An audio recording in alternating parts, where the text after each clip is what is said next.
Members of the Joint Assembly will please rise to receive the Honorable Dale Barnett, National Commander of the American Legion, and his distinguished escort committee.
Ladies and gentlemen, please be seated.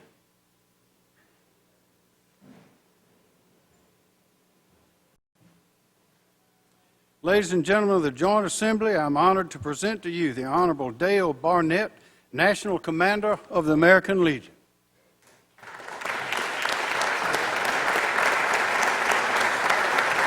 Thank you all very, very much. Thank you all. Please be seated. Lieutenant Governor McMaster, Mr. Speaker, Senators, and Representatives, it's truly an honor to speak to such a distinguished body in this historic Statehouse. Before I begin, please allow me to take a moment to introduce some members of the American Legion family who are with me today. First, there is a very special lady with me today, the National President of the American Legion Auxiliary, Sharon Knatzer from Illinois. It's a real pleasure for me to introduce the Commander of the South Carolina American Legion, Joe Lysat of Charleston, the National Executive Committeeman of the Department of South Carolina, Bud Hennis, Murrells Inlet, and the alternate National Executive Committeeman, Gary Mitchell of Rock Hill, the Department Adjutant and past National Vice Commander, James Holland of Aiken, and I have a very special individual upstairs, my trusted aide, Dewey Moss of Georgia. Also with us today from the American Legion Auxiliary, Department of South Carolina, we have our President, Teresa Hayes of Camden, the Department Auxiliary President, Louise Weinset of Columbia, and our alternate NEC of the American Legion Auxiliary, Linda Smiley of North Augusta. And rounding out our family is the commander of the South Carolina Detachment of the Sons of the American Legion, Mark Caneto of Longs, the Sons of the American Legion Detachment Adjutant, Bob Thompson of Longs, and our Sons of the American Legion NECman, Jim Moore, also of Longs. As I get into my speech, I want to recognize Mr. Howard Metcalf, the VA Director for the Governor, for being here. And I want to thank and acknowledge the Director of the Department of Mental Health, John McGill, and this Assembly for their great work in applying for 3 additional veteran homes in South Carolina. On behalf of the 2.2 million American Legionnaires across the world and nearly 200 Legion posts right here in South Carolina, I want to express my appreciation for each of you for what you do for the men and women who serve in our military and our veterans from past wars. Earlier this year, a presidential candidate referred to your state recent election as a national security primary. It's a label that you should be very proud of.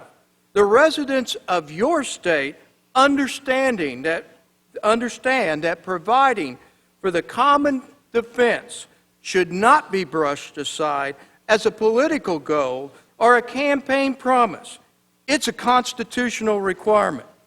South Carolina enjoys a large population of military members, with more than 400,000 military veterans. Some were born here, but others call South Carolina home because you have made them feel welcome here. Support the troops is a noble endeavor, but the phrase is thrown around so much. It's easy to question whether some Americans really mean it. The New York Times, for instance, has called military retirement, quote, another big social welfare system, unquote. The writers and editors of that newspaper seem to forget that those benefits are available to everyone. All you have to do is go down and visit your local military recruiter, spend a few days being yelled at by some tender-loving drill sergeant, sweat in that ungodly heat of Fort Jackson, South Carolina, and oh, by the way, possibly put your life and limb in jeopardy for your nation, just so you can participate in that so-called social welfare system. Since the New York Times article, TRICARE premiums have increased, the cost of living allowances for future military retirees have been curtailed, but the Times isn't alone in its thinking. When someone reminds me of the high cost of military benefits, I like to remind them of the high cost of being a veteran. Family separation,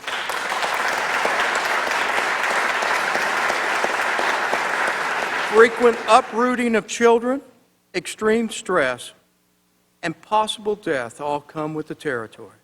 That's why I'm delighted to be in South Carolina. You really appreciate veterans. A couple of years ago, this legislature passed a law that allows veterans to have military service designation on their driver's license. Last June, Governor Nikki Haley signed a bill that you passed to waive the length of residency requirements so veterans can receive in-state tuition rates. Now you're considering exempting military pensions from the state income tax. If passed, this measure would likely not only make a real difference in the lives of military retirees, but it would send another clear message that the Palmetto State honors and appreciates military veterans.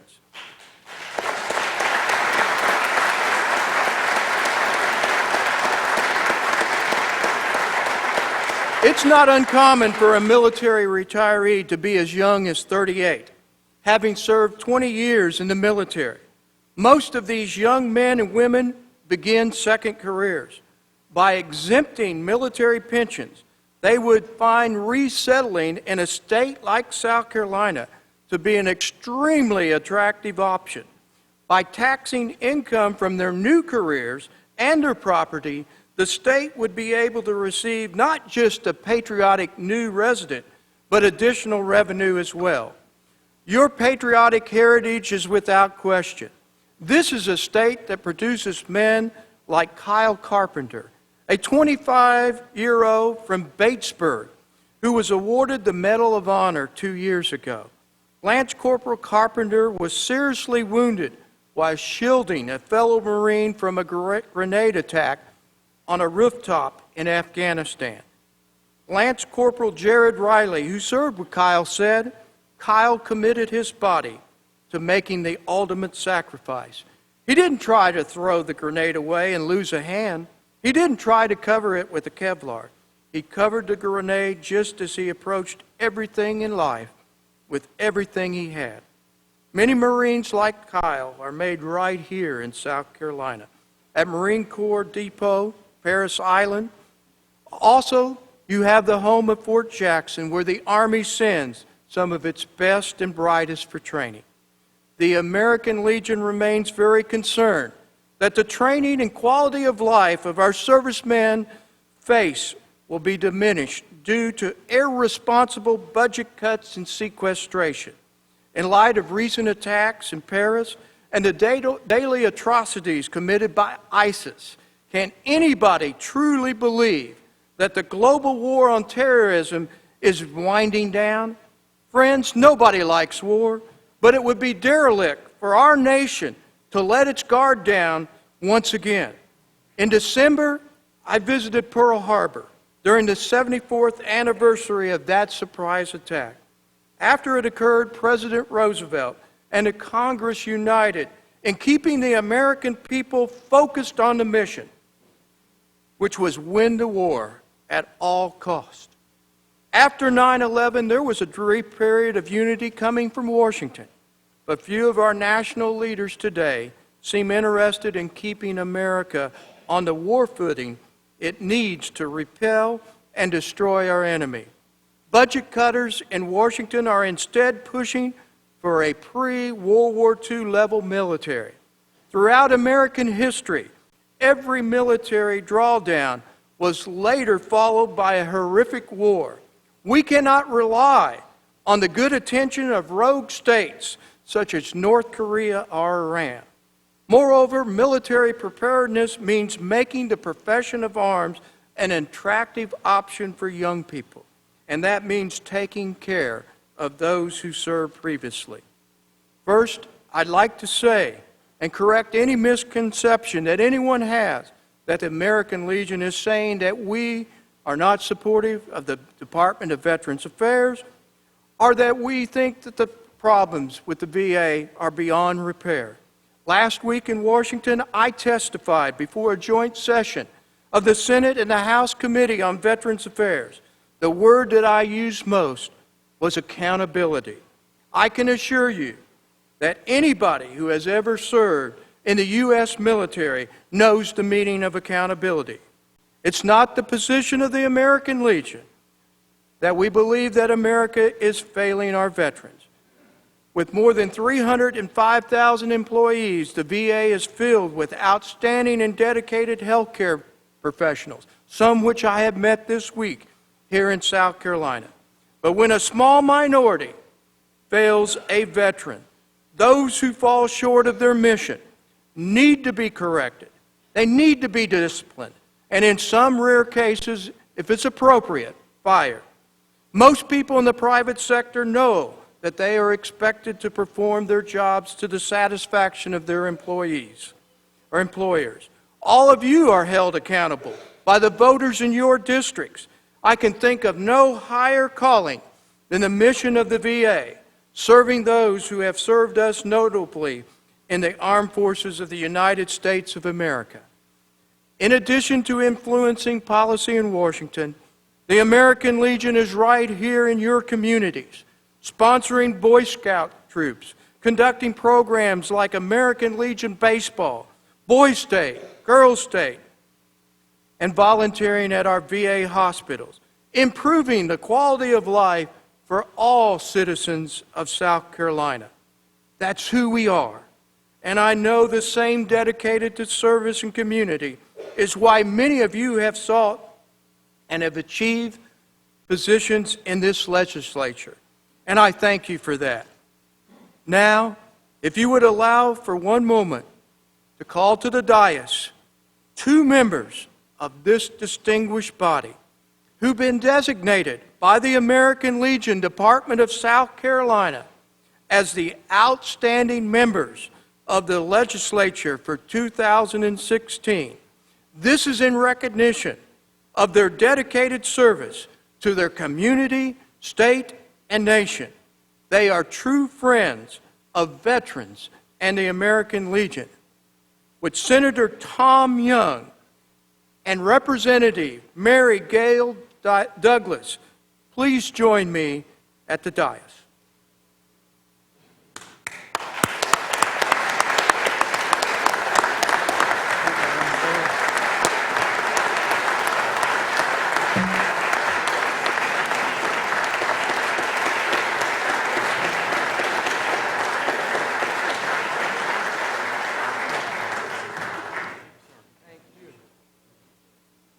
And if I may, I would like to read this. I'm going to hand it to you, but I'm going to take it back so I can read it.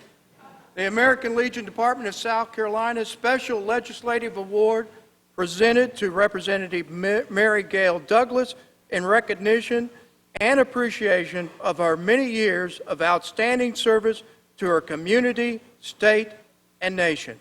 March 2nd, 2016.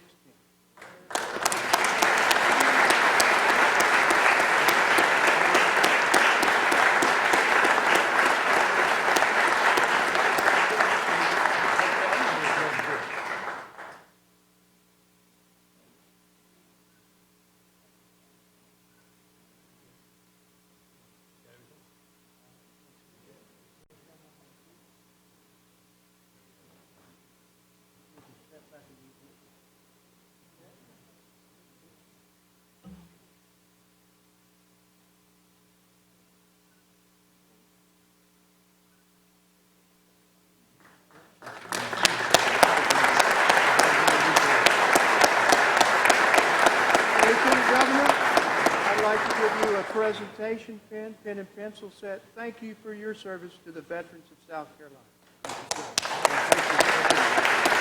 God bless you all.